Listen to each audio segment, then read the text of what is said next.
9వ రోజు పారాయణము సప్తదశాధ్యాయము. పూర్వోక్త ఉద్భూత పురుషునికి అంగీరసుడిలా ఉపదేశిస్తున్నాడు.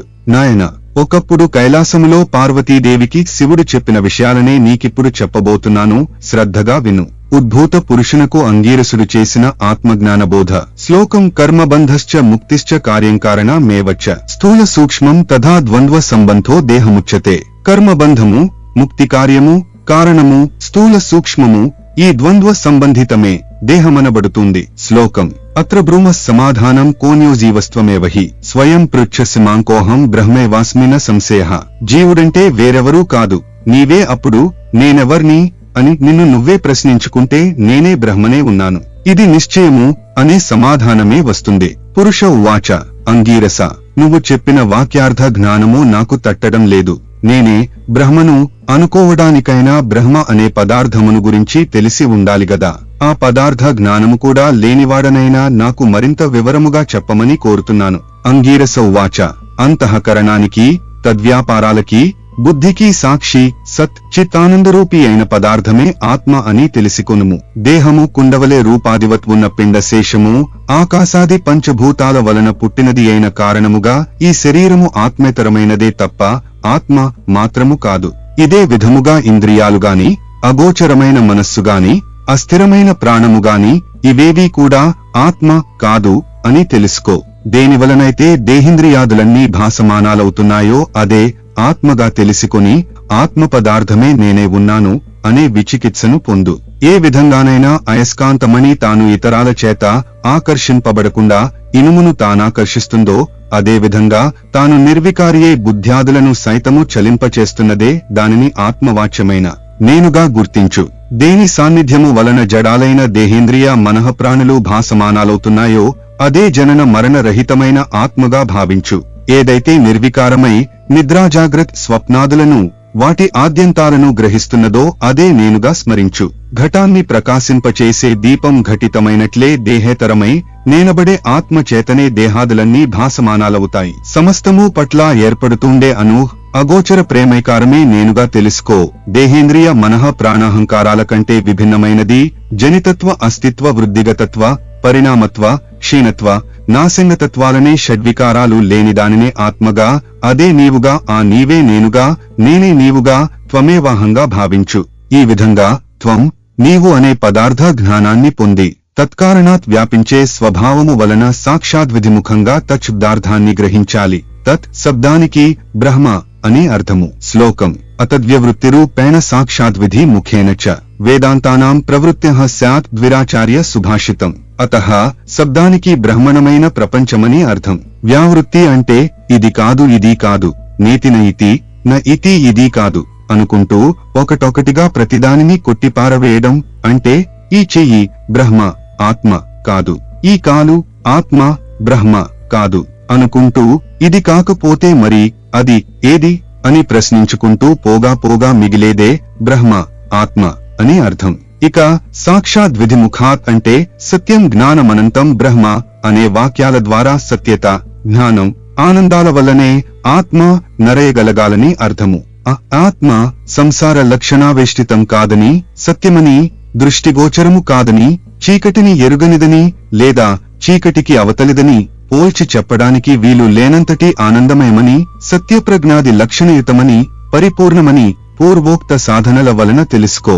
అబ్బాయి, దేనినైతే సర్వజ్ఞం పరేశం సంపూర్ణ శక్తిమంతం గా వేదాలు కీర్తిస్తున్నాయో ఆ బ్రహ్మ నేనేనని గుర్తించు. ఏది తెలుసుకుంటే అన్నీ తెలిసిపోతాయో అదే ఆత్మ, అదే నువ్వు, అదే నేను. తదను ప్రవిశ్య ఇత్యాది వాక్యాల చేత జీవాత్మరూపాన జగత్ప్రవేశము, ప్రవేశిత జీవులను గురించిన నియంతృత్వము, కర్మ ఫలప్రదత్వము, సర్వజీవ కారణకర్తృత్వము దేనికైతే చెప్పబడుతూ ఉందో అదో బ్రహ్మగా తెలుసుకో. తత్వమసి, తత్ అంటే బ్రహ్మ లేదా ఆత్మత్వం అంటే నువ్వే అనగా పరబ్రహ్మమని అర్థం. ఓ జిజ్ఞాసు, అద్వయానంద పరమాత్మయే ప్రత్యేగాత్మ. ఈ ప్రత్యేగాత్మే ఆ పరమాత్మ. ఈ ప్రకారమైన తాదాత్మ్యత ఏనాడు సిద్ధిస్తుందో అప్పుడు మాత్రమే తత్ శబ్దార్థం తనేనని, త్వం శబ్దము సాధనమే గాని ఇతరం గాదని తేలిపోతుంది. నీకు మరింత స్పష్టముగా అర్థమవడం కోసం చెబుతున్నాను విను. తత్వమసి, తత్ త్వం అసి ఈ వాక్యానికి అర్థం తాదాత్మ్యము అనే చెప్పాలి. ఇందులో వాక్యార్థాలైన కించిజ్ఞత్వ, సర్వజ్ఞతా విశిష్టులైన జీవేశ్వరులను ప్రక్కనబెట్టి లక్ష్యార్థాలైన ఆత్మలనే గ్రహించినట్లయితే తాదాత్మ్యము సిద్ధిస్తుంది. ముఖ్యార్థ వేధాశంక కలిగితే లక్షణావృత్తి నాశ్రయించాలి. అందులో భాగ లక్షణ అనే దాని వలన ఇది సాధింపబడుతూ ఉంది.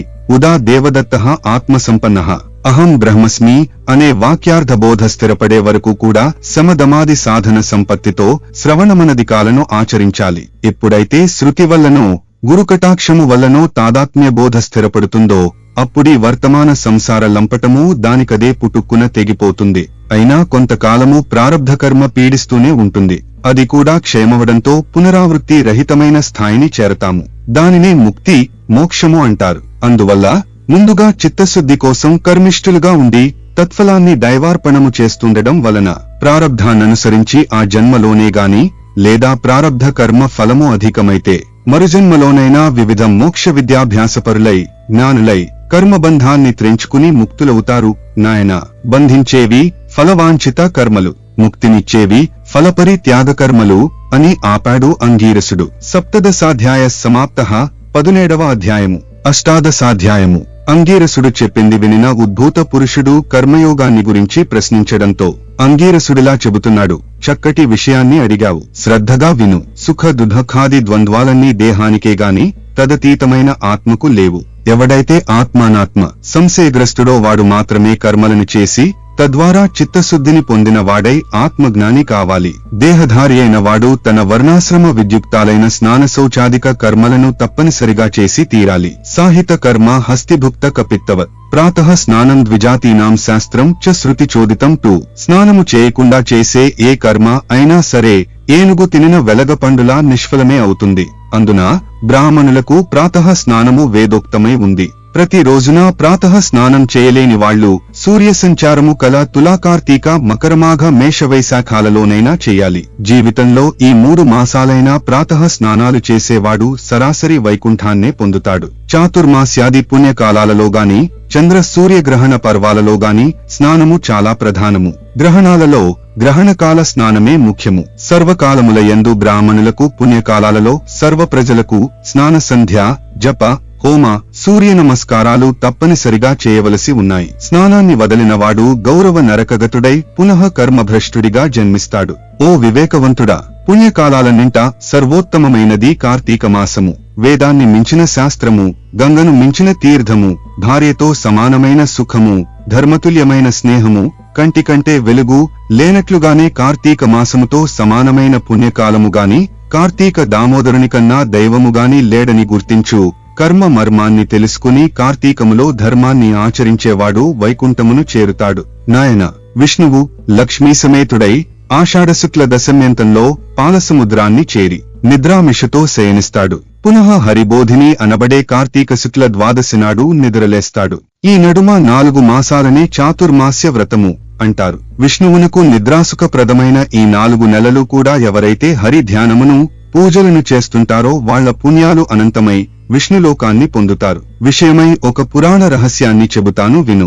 ఒకానొక కృతయుగంలో విష్ణువు లక్ష్మీతో సహా వైకుంఠ సింహాసనాన్ని అలంకరించి ఉండగా నారదుడు అక్కడకు వెళ్లి వారికి మ్రొక్కి, హే శ్రీహరి, భూలోకంలో వేదవిధులు అడుగంటాయి. జ్ఞానులు సైతము గ్రామ్య సుఖాలకు లోనే పోతున్నారు. ప్రజలంతా వికర్ములై ఉన్నారు. వారెలా విముక్తులవుతారో తెలియక నేను దుఃఖితుడనవుతున్నాను అని విన్నవించాడు. నారదుని మాటలను విశ్వసించిన నారాయణుడు సతీసమేతుడై వృద్ధ బ్రాహ్మణ రూపధారి అయి తీర్థక్షేత్రాదులలోనూ బ్రాహ్మణ పరిషత్ పట్టణాలలోనూ పర్యటించసాగాడు. కొందరు ఆ దంపతులకు అతిథి సత్కారాలు చేశారు, కొందరు హేళన చేశారు. ఇంకొందరు లక్ష్మీనారాయణ ప్రతిమలను పూజిస్తూ వీళ్లను తిరస్కరించారు. కొందరు అభక్ష్యాలను పాపాచరణలని చూచిన శ్రీహరి ప్రజోద్ధరణ చింతనామానసుడై చతుర్భుజాలతో కౌస్తుభాది ఆభరణాలతో యథారూపాన్ని పొంది ఉండగా జ్ఞానసిద్ధుడనే ఋషి తన శిష్యగణ సమేతముగా వచ్చి ఆయనని ఆరాధించాడు, అనేక విధాలుగా స్తుతించాడు. ఏవం శ్రీస్కాంద పురాణాంతర్గత కార్తీక మహాత్మ్యే సప్తదశ అష్టాదశాధ్యాయౌ 17, 18 అధ్యాయములు. 9వ రోజు నవమి నాటి పారాయణము సమాప్తము.